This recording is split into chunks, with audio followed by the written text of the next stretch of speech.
I love you. জনপ্রিয় content creator Ripon video ওরফে MD Ripon মিয়াকে ঘিরে একটি বর্তমানে ভিডিও সামাজিক যোগাযোগের মাধ্যমে ব্যাপক ভাইরাল হয়েছে।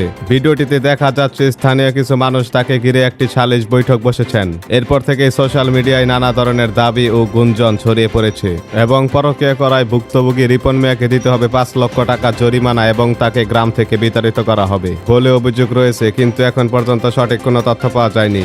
এবং ভিডিও তৈরি করার ক্ষেত্রে রিপন মিয়া কখনো অশ্লীল ধরনের কোনো ভিডিও তৈরি করেননি। আর সেই রিপন মিয়া নাকি পরকীয়া করতে গিয়ে ধরা খেল, তা আবার একটি 15 বছরের কিশোরীর সঙ্গে। তবে আবারও মনে করে দিচ্ছি, সামাজিক যোগাযোগ মাধ্যমে ছড়িয়ে পড়া অনেক তথ্য যাচাই বাছাই ছাড়া প্রচার হয়, তাই কোনো বিষয় নিশ্চিন্ত হওয়ার আগে গুজবে বিশ্বাস না করে নির্ভরযোগ্য তথ্যের জন্য অপেক্ষা করাই সবচেয়ে ভালো। এই ঘটনার বিষয়ে যদি কোনো নতুন তথ্য বা আনুষ্ঠানিক বক্তব্য প্রকাশ হয়, তাহলে সবার আগে সেই আপডেট আপনাদের জানানো হবে নেক্সট জীবন বাংলাতে।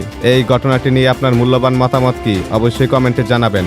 ভিডিওটি ভালো লাগলে একটি লাইক দিন, শেয়ার করুন এবং নেক্সট জীবন বাংলা ইউটিউব চ্যানেলটি সাবস্ক্রাইব করতে ভুলবেন না।